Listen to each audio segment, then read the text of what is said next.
There's a follow-up video I want to check out. I liked this morning. When your job achieves nothing, how money works. I wanted to check that out as a little follow-up, man. I'm not talking about your job title or your daily tasks. I'm talking about what you actually do, what you actually create, what you improve, what you contribute. For some of you watching, Please this question might be on pretty Twitch easy to answer.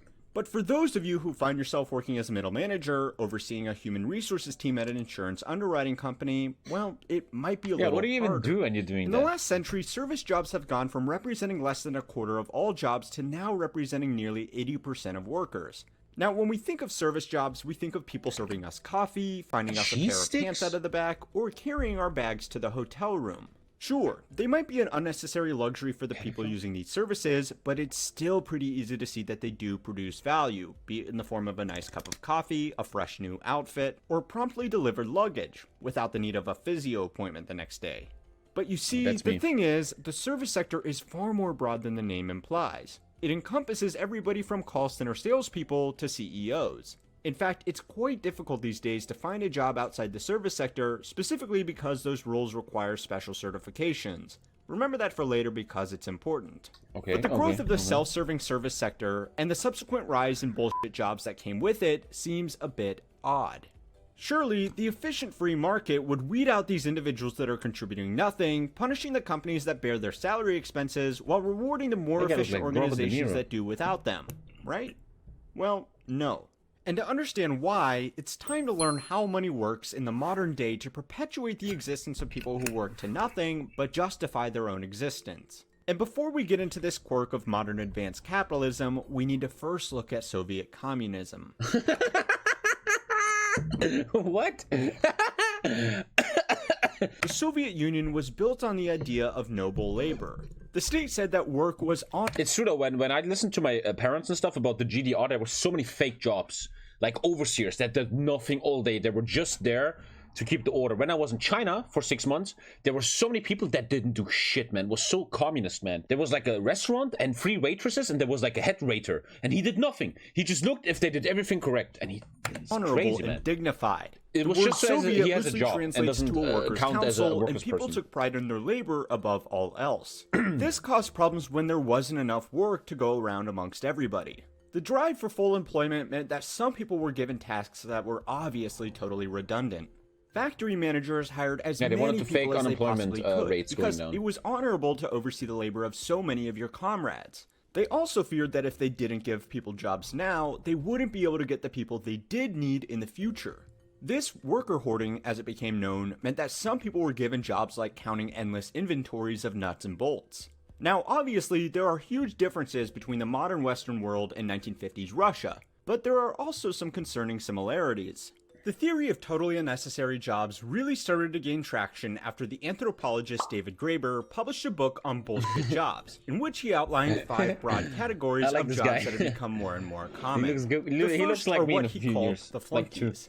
Think people like doormen, receptionists, chauffeurs, and assistants. These people exist to make other people feel better about themselves and could easily be replaced with Twitch mods with some kind of technology. That's if they are really needed at all. Look at that BMW. Look at that shit.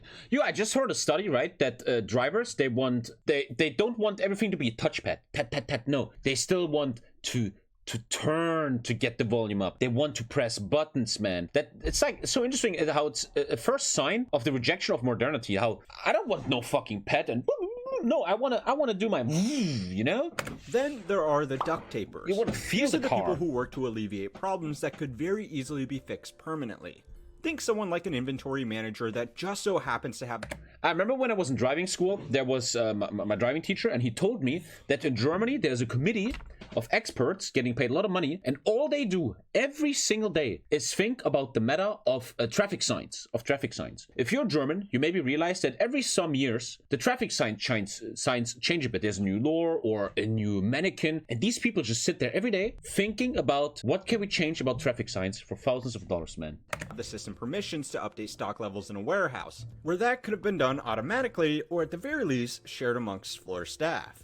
In his book, Graeber talks of a duct taper whose entire job was fixing the mistakes made by an apparently brilliant statistician. In reality, this star employee was actually hopeless, and the duct taper had to fight with bureaucracy to get his mistakes fixed before they could do any damage. This example shows that the solution to the problem is not always getting rid of the person in the bullshit job, because the duct taper themselves was probably contributing some value, but would be able to create value much more effectively had a needless obstacle been removed. The same cannot be. I often did. You guys ever felt that when you had your basic jobs? When I had only one basic job, like soldier in the army, right, and supermarket. And so often in the supermarket, I was like, bro, I could do the job of 3 people alone, right? Because most people don't do shit. They just smoke all the time. They don't do anything. They take so much value away, man. You know, like very often, man. At certain jobs, you're like, bro, some people here are so fucking useless, man. Said for the next bullshit job category on the bullshit jobs list, and that is the box tickers. The army of mindless drones that exist in big companies around the world because they make said companies appear legitimate to other big companies. Think of the people that create internal company newspapers with stories about key executives, or whatever it is that's reported on those things. I mean, nobody actually reads them, and that's the point. But if a company didn't have an internal newspaper, or a party planning committee, or a culture coordinator, then it might look like a small fry company not worth doing business with. And that's how fake jobs actually get value all of a sudden. Now it's time to get to the real demons of the bullshit job world. Yes, dude, a great example of value is I swear to God, I was a better security guard than our real security guard. The security guard was only smoking, he only looked after women, he was never checking anything while I was catching the thieves. He gets fucking 2K a month, I get 450 a month, man. The goons. Oh, the goons. Goons are an affectionate name to a class of jobs that actually has a negative impact on. Every time I see videos like this where young people have little meetings, what are they talking about? What kind of meetings are they? I had like some meetings in my life in law school and they were always useless. Every time I had like a meeting in law school, like with judges and stuff and internships, it was nothing. People just sat down and like, yeah, so everything as usual, yeah, on society, but make themselves necessary by simply existing. The classic example of this is in-house corporate lawyers. They don't really produce anything, but if you don't have them, then it will end up costing you more to hire external counsel to fight off lawsuits from companies that do have internal corporate lawyers. Lawyer, man, he knows. Perhaps the best example of this are patent trolls, which are basically companies that will buy up other companies with lots of generic patents, and then try to sue other companies in the hope that they will just agree to settle out in court. Even the largest companies in the world are guilty of perpetuating this negative. That looks amazing. What is that company? That looks great. Wow, I want to work there. Some game. Jeez. Apple famously sued Samsung for a patent over a rectangular phone with rounded corners. Now just ask yourself, despite what you might think about patents and intellectual property, what value was being created by the thousands of people whose full-time job it was to enforce that ruling? Beyond just the lawyers, there are people like the lobbyists who fight to simply change the rules of the game around, and salespeople who exist purely to move business dealings from one company to another while being the definition of a middleman in the process. Now, you might think that the goons are bad, but they have nothing on the worst amongst the bunch of pointless workers.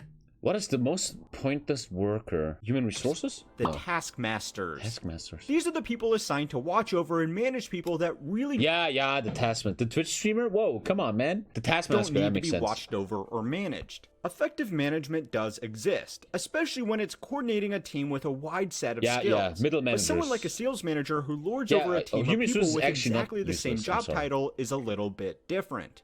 At best, they are going to be an overpaid cheerleader encouraging people to work harder in roles that may themselves be bullshit. At worst, they will be distractions desperate to justify their existence. This reminds me a little bit of American Psycho a bit. By calling meetings and creating strategic mission statements that achieve nothing but pulling people away from a job where they do actually have a chance of doing something meaningful. These roles are not singular prescriptions. In fact, some specifically useless employees may find their role is a combination of... Having a cheerleader seems kind of nice, but when our main boss and the suit guy came to the supermarket, he was just such a disruption. He was supposed to manage us, make us better, but he knew nothing about the materia. He knew nothing about the store, what the store needed, what the issues are at hand. He only had his box that he got from the big bosses out of Denmark, and he just was like, you do this way or you fuck. He was supposed to manage us, but he was like a actual disruption, man. If he wouldn't have come, we would have done better, man. Of all 5 of these factors. Many middle managers exist to oversee fundamentally useless departments and only have a job because a highly layered corporate hierarchy makes the bigwigs at the top of the food chain feel good about themselves. But this doesn't answer the question. How did we get here? The Soviet Union created bullshit jobs because it was obsessed with having a job for everybody, and the nation took pride in labor. But our capitalist systems are supposed to be better than that, right? Well, sort of. But we are still victims of the same bureaucracy. Sure, companies would do well for themselves by cutting down these tasks, but sometimes these incentives can be misaligned with the actual decision makers. In the same way a Soviet factory worker might hoard staff to make themselves seem important, modern middle managers will do the same. In the same way, what is all the stock footage of young people at meetings? Where do you get this about from? The brilliance of Soviet laborers, LinkedIn pages are covered in self-serving propaganda about how much an honor it was for some analysts to spearhead the joint development project for streamlining customer satisfaction in the bullshit corporation multi-platform digital sales ecosystem. In the same way that the Soviet Union was obsessed with everybody having work to do, even if it meant making up meaningless jobs, modern workplaces are obsessed with everybody working their 40-hour weeks, even if it means, well... And some people want to tell me that Twitch streamer is not a real job, okay? Making up meaningless tasks. I keep you kids off the street doing weird shit to people, okay? I feel like I'm very important in society. This is before we consider the bureaucracy. Let's get one thing out of the way. Especially Corona showed what real jobs are, right? Corona showed who really matters. The people that make the least money. It's so fucking ridiculous, man. The lower classes should just rise up. The lower classes just have to stop working for 1 week. All the people, middle and upper class, is gonna die in their own filth, man. And we're gonna realize what fucking matters. Home to the totally free markets. There are laws and regulations about how to do pretty much everything. So yeah, non-subs, don't try to rise up though. Well, you better make sure it's in a location zoned for heavy industry. And you better do an appropriate tender for the contract to construct that factory and have appropriate insurance. And if you are shipping your products overseas, you need to make sure you pay the appropriate tariffs and excises.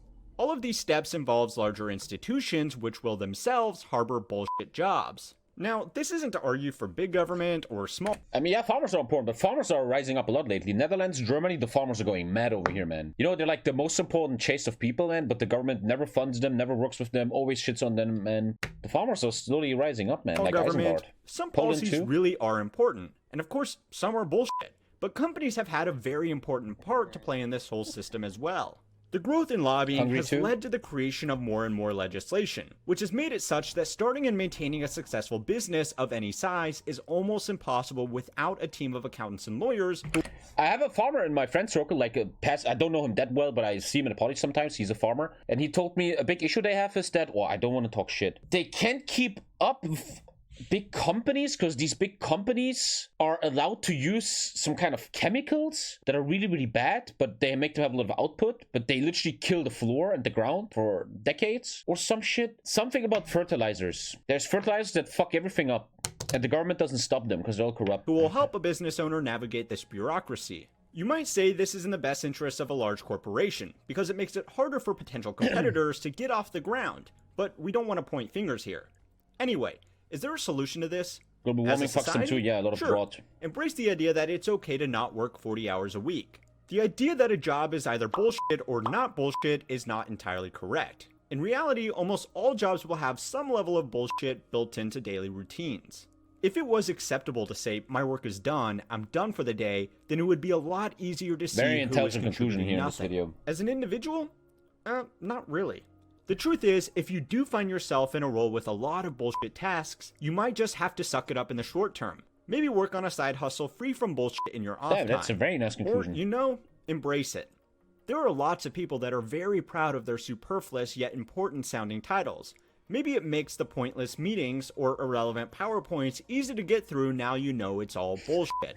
So of course, weird. If you actually do want to truly immerse yourself in, Yeah, we're gonna buy crypto, Josh. We're gonna buy crypto. We're gonna make millions, man. Well, okay? Bureaucracy, and you decide that one accounting job isn't good enough for you, then go watch our videos on EVE Online to find... I like this conclusion, Ian. That's something that I read something about last year and also talked to my friends about. It seems that there is a meta of jobs that could fix all of this. And that is to only work what is really needed. Right now, we live in a world you have to work 8 hours a day. A lot of you guys know what I'm talking about. You finish your work, but you still have to stay 2 more hours because that's your work contract, right? What if we have a system where you just do your work and then go home? Everything completely efficient, man. You know, you just is solitaire for 2 hours. Like Iceland has been testing the 4-day week, and their stats have not gone down, they even went up. I read about this in this book, Homo Deus, massive book about the future of humanity, man. How we could totally switch the system, man, and be so much more effective with work, man, you know, and step away from this work hour system and just go to an efficiency system where, hey, get the work done. Oh, this fine specimen is still watching. Nice. Check out these videos for more research.